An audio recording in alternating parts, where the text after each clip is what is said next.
एक झोपड़े के द्वार पर बाप और बेटा दोनों एक बुझे हुए अलाव के सामने चुपचाप बैठे हुए थे और अंदर बेटे की जवान बीवी बुढ़िया प्रसव वेदना में पछाड़ खा रही थी। रह रह कर उसके मुंह से ऐसी दिल हिला देने वाली आवाज़ निकलती थी कि दोनों कलेजा थाम लेते थे। जाड़ों की रात थी, प्रकृति सन्नाटे में डूबी हुई, सारा गांव अंधकार में लय हो गया था। घीसू ने कहा, मालूम होता है बचेगी नहीं, सारा दिन दौड़ते हो गया, जा देख तो आ। माधव चिढ़क कर बोला, मरना ही है तो जल्दी मर क्यों नहीं जाती, देखकर क्या करूं। तू बड़ा बेदर्द है बे, साल भर जिसके साथ सुख चैन से रहा उसी के साथ इतनी बेवफाई। तो मुझसे तो उसका तड़प और हाथ पांव पटकना नहीं देखा जाता। चमारों का कुनबा था और सारे गांव में बदनाम। घीसू एक दिन काम करता तो 3 दिन आराम करता। माधव इतना कामचोर था कि 8 घंटे काम करता तो घंटों भर चिल्लम पीता। इसलिए उन्हें कहीं मजदूरी नहीं मिलती थी। घर में मुट्ठी भर भी अनाज मौजूद हो तो उनके लिए काम करने की कसम थी। जब 2-4 फाके हो जाते तो घीसू पेड़ पर चढ़कर लकड़ियां तोड़ लाता और माधव बाजार से बेच लाता। और जब तक वह पैसे रहते दोनों इधर उधर मारे मारे फिरते। गांव में काम की कमी न थी, किसानों का गांव था, मेहनती आदमी के लिए 50 काम थे। मगर इन दोनों को उसी वक्त बुलाते जब दोनों आदमियों के एक का काम पाकर भी संतोष कर लेने के सिवा और कोई चारा न होता। अगर दोनों साधु होते तो उन्हें संतोष और धैर्य के लिए संयम और नियम की बिल्कुल जरूरत न होती।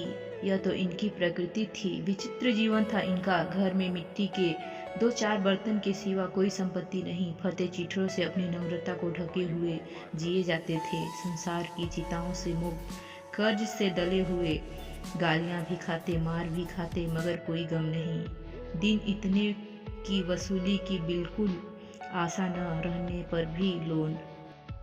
इन्हें कुछ न कुछ कर्ज दे देते थे। मटर आलू की फसल में दूसरों के खेतों से मटर या आलू उखाड़ लाते और भून भून कर खा लेते, या 10-5 एक उखाड़ लाते और रात को चूसते। घीसू ने इसी आकाशवृत्ति से 60 साल की उम्र काट दी और माधव भी सपूत बेटे की तरह बाप के ही पद चिन्हों पर चल रहा था, बल्कि उसका नाम और भी उजागर कर रहा था। इस वक्त भी दोनों अलाव के सामने बैठकर आलू भून रहे थे जो किसी खेत से खोद लाए थे। घीसू की स्त्री का तो बहुत दिन हुए देहांत हो गया था। माधव का विवाह पिछले साल हुआ था। जब से यह औरत आई थी उसने इस खानदान में व्यवस्था की नींव डाली थी और इन दोनों बेगैरतों का दोजख भारती रहती थी। जब से वह आई थी यह दोनों और भी आलसी और आराम मतलब हो गए थे, बल्कि कुछ अकड़ने भी लगे थे। कोई कार्य करने को बुलाता तो निर्व्याज भाव से दुगुनी मजदूरी मांगते। वही औरत आज प्रसव वेदना से मर रही थी और यह दोनों इसी इंतजार में थे कि वह मर जाए तो आराम से सोएं। घीसू ने आलू निकालकर छीलते हुए कहा, जाकर देख तो क्या दशा है उसकी, चुड़ैल का फिसाद होगा और क्या। यहाँ तो ओझा भी 1 रुपया मांगता है। माधव को भय था कि वह कोठरी में गया तो घीसू आलूओं का बड़ा भाग साफ कर देगा। बोला, मुझे वहाँ जाते डर लगता है, तो तुम ही जाकर देखो ना। मेरी औरत जब मरी थी तो मैं 3 दिन तक उसके पास से हिला तक नहीं था। फिर मुझसे लजाएगी कि नहीं, जिसका कभी मुंह नहीं देखा आज उसका उघड़ा हुआ बदन देखूं, उससे तन की सुध भी तो न होगी। मुझे देख लेगी तो खुलकर हाथ पांव भी न पटक सकेगी। मैं तो सोचता हूँ कोई बाल बच्चा हो गया तो क्या होगा, सोंठ गुड़ तेल कुछ भी तो नहीं है घर में, सब कुछ आ जाएगा भगवान दे तो। जो लोग अभी 1 पैसा नहीं दे रहे हैं वे भी कल बुलाकर रुपए देंगे। मेरे 9 लड़के हुए घर में कभी कुछ न था, मगर भगवान ने किसी न किसी तरह बेड़ा पार ही लगाया। जिस समाज में रात दिन मेहनत करने वालों की हालात उसकी हालात से कुछ बहुत अच्छी न थी, और किसानों के मुकाबले वे लोग जो किसानों की दुर्घटनाओं से लाभ उठाना जानते थे कहीं ज़्यादा संपन्न थे, वहाँ इस तरह की मनोवृत्ति का पैदा हो जाना कोई अचरज की बात न थी। हम तो कहेंगे घीसू किसान से कहीं ज़्यादा विचारवान था और किसानों के विचार शून्य समूहों से शामिल होने के बदले बैठक बाजों कि कुत्सित मंडली में जा मिला था। हाँ, उसमें यह शक्ति न थी कि बैठकबाजों के नियम और नीति का पालन करता। इसलिए जहाँ उसकी मंडली के लोग और गांव के सरगना और मुखिया बने हुए थे, उस पर सारा गांव उंगली उठाता था।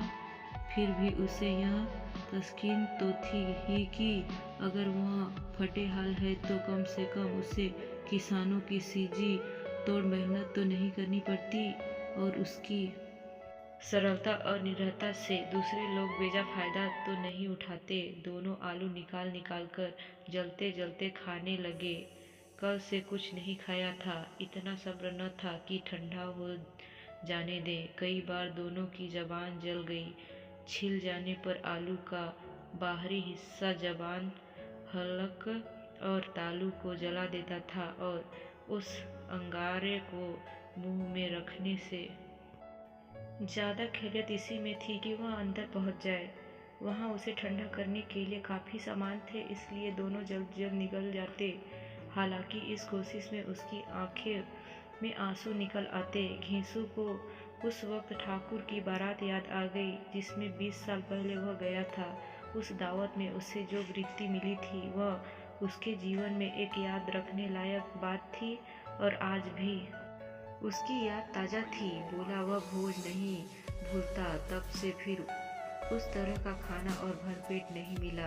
लड़की वालों ने सबको भरपेट पूरियाँ खिलाई थी। सबको, छोटे बड़े, सबने पूरियाँ खाई, और असली घी की चटनी, रायता, 3 तरह के सूखे साग, एक रसेदार तरकारी, दही, चटनी, मिठाई। अब क्या बताऊं कि उस भोज में क्या स्वाद मिला। कोई रोक ठोक नहीं थी, ना ही चीज चाहो मांगो, जितना चाहो खाओ। लोगों ने ऐसा खाया, ऐसे खाया कि किसी से पानी न पिया गया। मगर परोसने वाले हैं कि पत्तल में गर्म गर्म गोला गोला सुगंधित कचौड़ियाँ डाल देते हैं। मना करते हैं कि नहीं चाहिए। पत्तल पर हाथ रुके हुए हैं, मगर वह है कि दिए जाते हैं। और जब सबने मुंह धो लिया तो पान इलायची भी मिली, मगर मुझे पान लेने की कहाँ सुध थी। खड़ा हुआ न जाता था, चटपट जाकर अपने कमर पर लेट गया। ऐसा दिलदरिया था वह ठाकुर। माधव ने इन पदार्थों का मन ही मन मजा लेता हुआ कहा, अब हमें कोई ऐसा भोज नहीं खिलाता। अब कोई क्या खिलाएगा। वह जमाना दूसरा था। अब तो सबको सिफायत सुस्ती है।